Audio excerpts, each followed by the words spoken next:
Hello and welcome to today's Sage HCM learning series. My name is Steve Tompkins, product manager for Sage HCM. Today we're going to be talking about referral bonuses within Sage HCM. Referral bonuses are used across a couple of different modules. They are available within recruiting, and of course they are also available in payroll to pay out to the employees. So let's go ahead and get started here.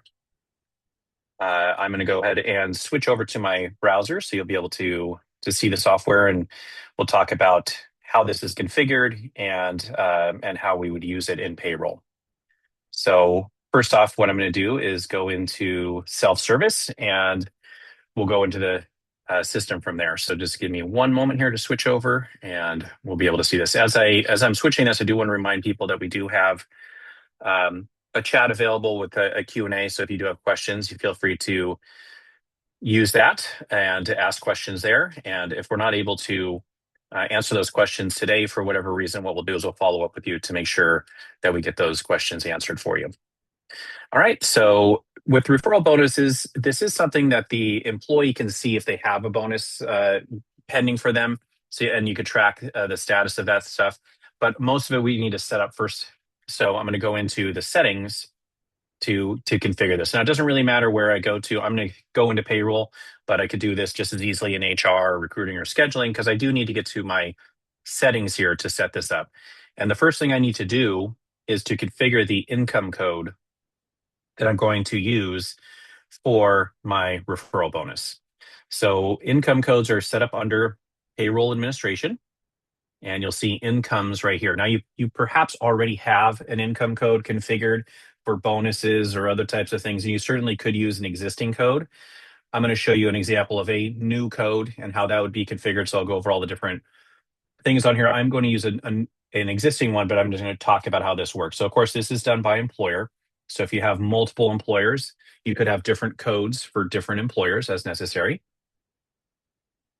You'll see the code there. I used REF bonus. Of course, you could use whatever you like as your code, maybe use numeric codes or something like that. You could use the same thing as your description. It really doesn't matter as far as that's concerned when you're talking about the codes here. The description, of course, is what would show on the pay stub. So probably makes sense to have this descriptive when the employees see it on their pay stub. Use something like referral bonus or something like that, so they know what it is. Of course, I could use anything I like there. The compensation type is bonus. Of course, I could do this as cash. Now, it might be tax supplemental. Of course, that is up to you to determine with your tax team on how that should be done in there. I have mine set up as a regular, but it could very easily be set up as supplemental to take supplemental taxes. And I'm speaking on the US terminology here. Of course, if you're in another country, the taxes may be calculated differently, but this would help to determine how is it taxed. Is it taxed at a supplemental rate, or is it just included as part of the normal income and taxed that way? Of course, the calculation method does need to be an amount. So you'll see here I have it set as an amount here. There are other things, but for this particular one, it does need to be set as an amount. All right, and I'll talk about these ceilings before I kind of go back up to the top here. So if you had some type of limit on the amount of referral bonus that an employee might be able to receive here, you could put that in. Perhaps there's an annual maximum of $1,000 that somebody could get, or maybe over their lifetime, they can only have $1,000. Whatever that number is, you can set that as a default right here if you need to do that using these ceilings. Of course, to use the code, it does need to be active, so you'll want to make sure that is checked off. Now, it may not be any one of these things overtime eligible, probably nothing with the certified rate calculations. It certainly is not makeup time, and you may not or may not exclude it from workers' comp. Kind of depends on what your situation is there. Now, it's possible that it could be overtime eligible if you have FLSA overtime rules and weighted averages that might affect your overtime rate. So you may need to check that off as overtime eligible. Again, it's something that you need to refer to somebody. We're not going to tell you how to set that up.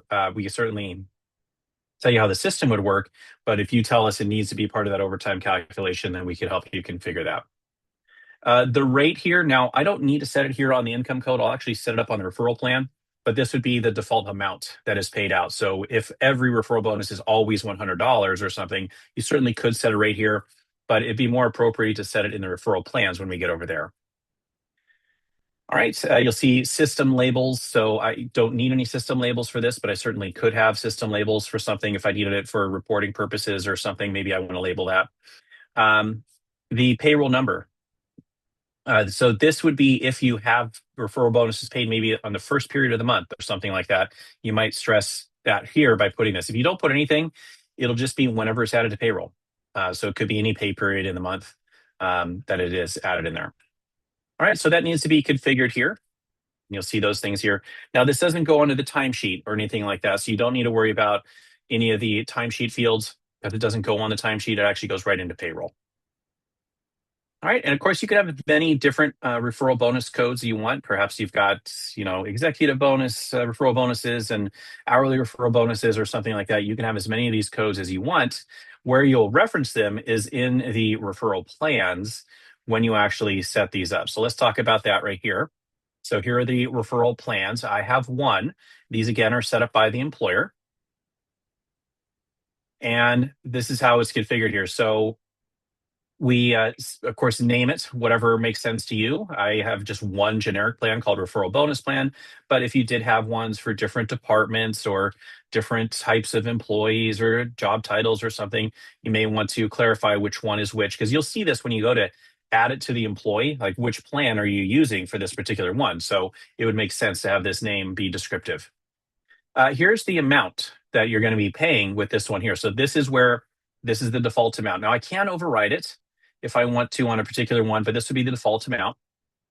You'll notice it's not a requirement. So that's where if I did want to push it onto the, when I added to the employee who did the referral, I could do that there. All right.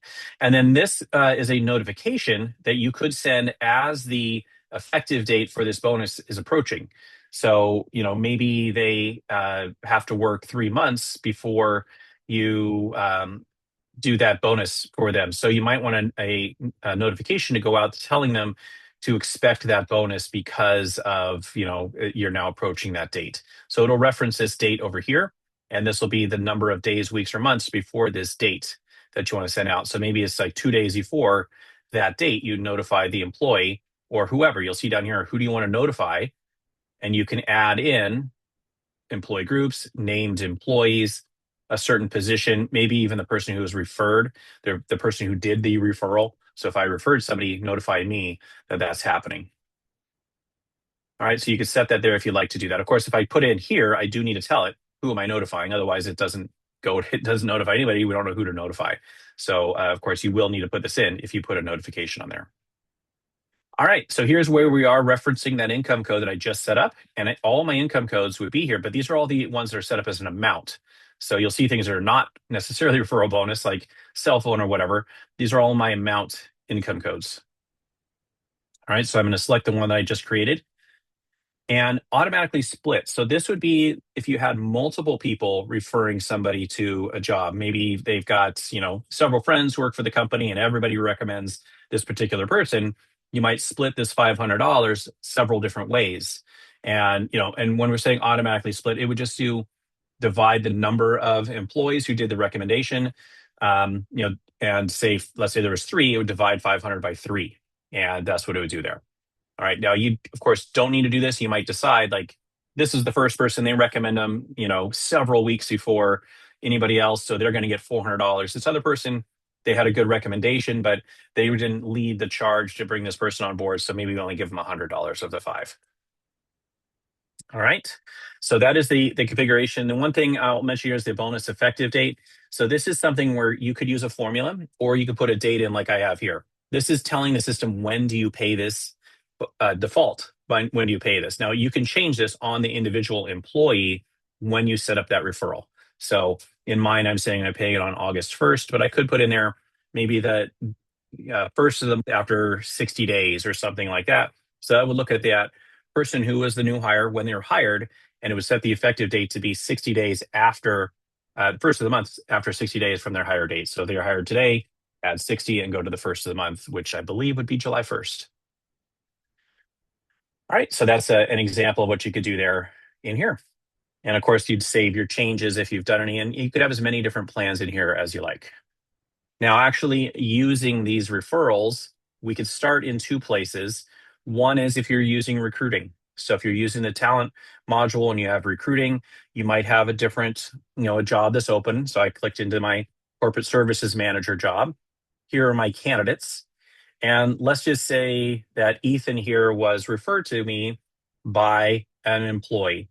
Now, the candidate themselves cannot select who that person is. We do not expose the list of employees to the candidates in the application process because obviously that's some private information. You don't want somebody to just go out there and see here's a list of all your employees. So this is something that needs to be added by, let's say, a recruiter to this candidate. This is all internal. The candidate does not see this information. You might ask in your application questions or on your application form, were you referred to somebody, and then just put a simple text field where they say, yes, Joe Smith recommended me, and they type in Joe Smith. And then, of course, you would need to find Joe in your list of employees, assuming that he works there. So what you would do is simply click add, and you'll notice here I just search for that employee, whoever I'm looking for. And I don't know if I have a Joe Smith. I made that up, but let's just see. I have a John Smith. So I'll use John. He recommended this person. And which referral plan are we going to use? So if I had several, I would choose, which one is the appropriate one. And what is the date of the referral? So maybe it was, prior to them applying. So it's going to be like the application date, but maybe it came in after they heard that their friend or their, family member applied and they said, oh yeah, I recommend that person because, I worked with them in the past or something like that. So it does not necessarily need to be the same date the person applied. Let's just say we got it on Monday. All right. So you'll see there's nothing here yet for an amount. And I could put several different people here if I needed to do that. And this will, fill in when I hire this person, or if I hire this person, it will fill in this information. At that point, it will put the amount on the different people who did that referral.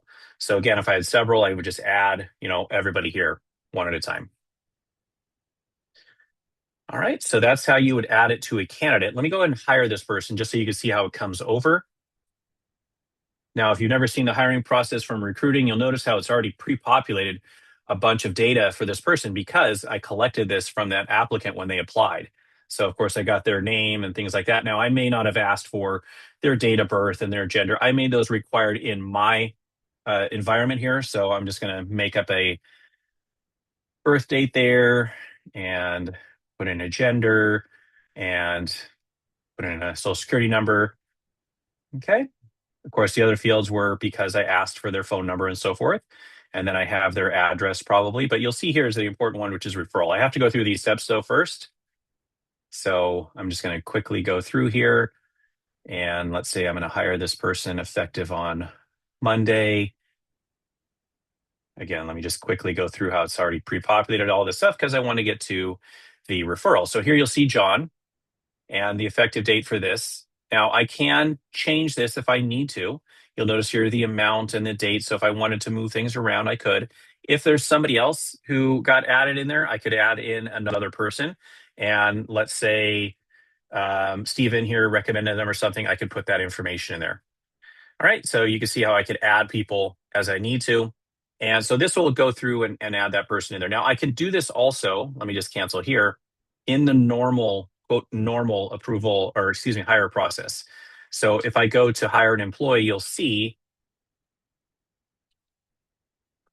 the referral would be here. Now, I'm not sure why it's not showing here. The referral should be here where I can add that person in there. Now, I can also add it after the fact. So let's say I had somebody and I knew they were referred, but for whatever reason, I didn't add it during the new hire process. I just added it late and needed to put that in there. And I'm just going to pick a person here. I don't care if they've been here for a while. And I'm going to add that referral to them. Now, as a reminder, you can always type in the name of that screen in here in the search. It is under payroll, but sometimes people aren't exactly sure where something goes. So you can always type in a thing here. You'll see here it's under referrals. Now, when I do this here, what it will do is if I add it here, it'll also add it to the person who was referred and vice versa. So if I'm saying that Paula referred an employee, I can go over here and I could say that I referred this person or she referred to this person. So I can select an employee And let me just make this very simple alphabetically. Find somebody who's right here. Let's say she referred Chuck Aaron. You notice here referred by, well, that's Paula. So I don't need to fill that in because she's the one who did that referral. Here's the date of the referral. And I'm just going to pick today. It doesn't really matter in this example. Here's the referral plan. You'll notice it filled in the dates. And there's the amount. Now the paid is not yet paid because I haven't run payroll, but the paid would be here. Once I run payroll, it would mark that as paid.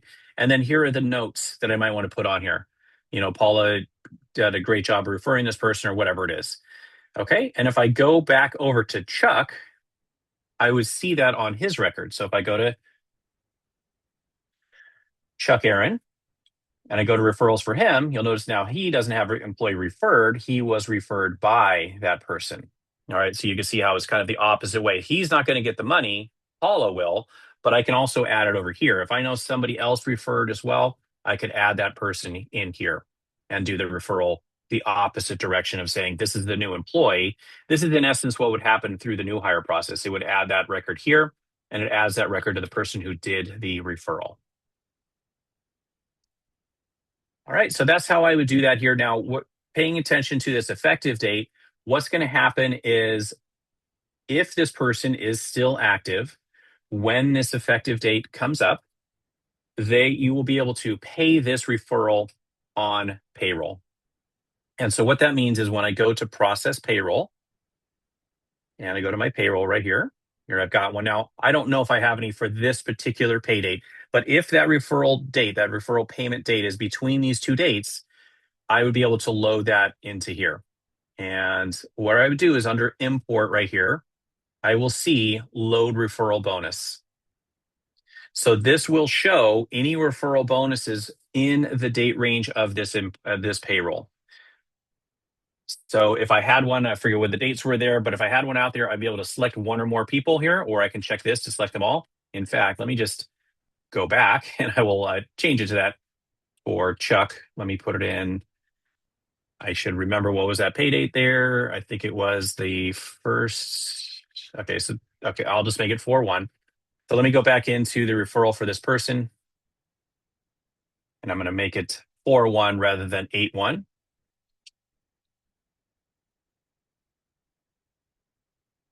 Okay.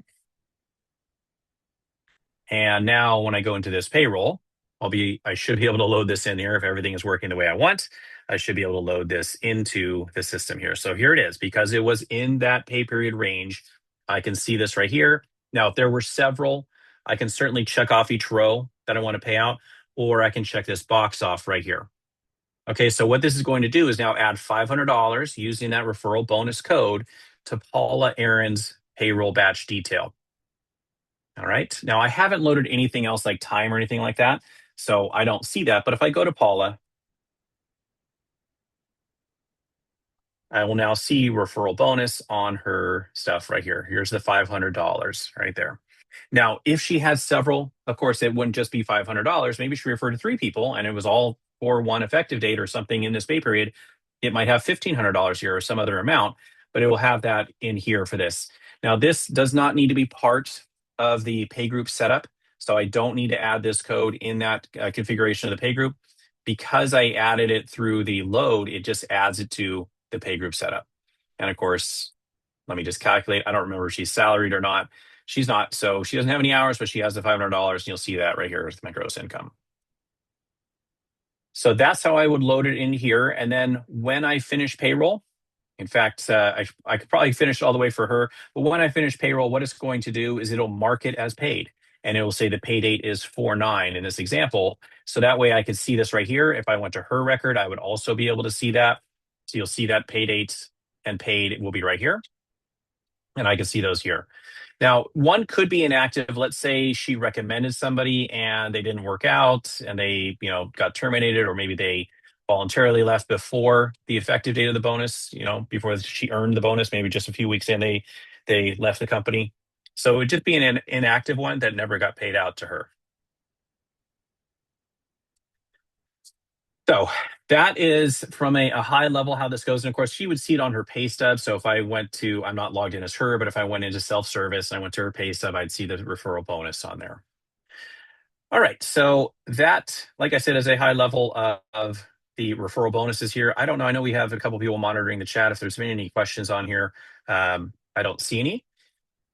This is one of the few times in our learning series where I actually get to come up a little bit short of the time that we have out there, but that allows me to show up what's coming up next. So let me go ahead and show my slideshow here.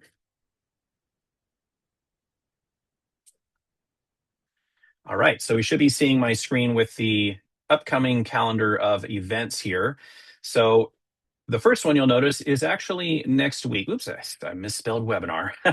um, oops, let me go back there.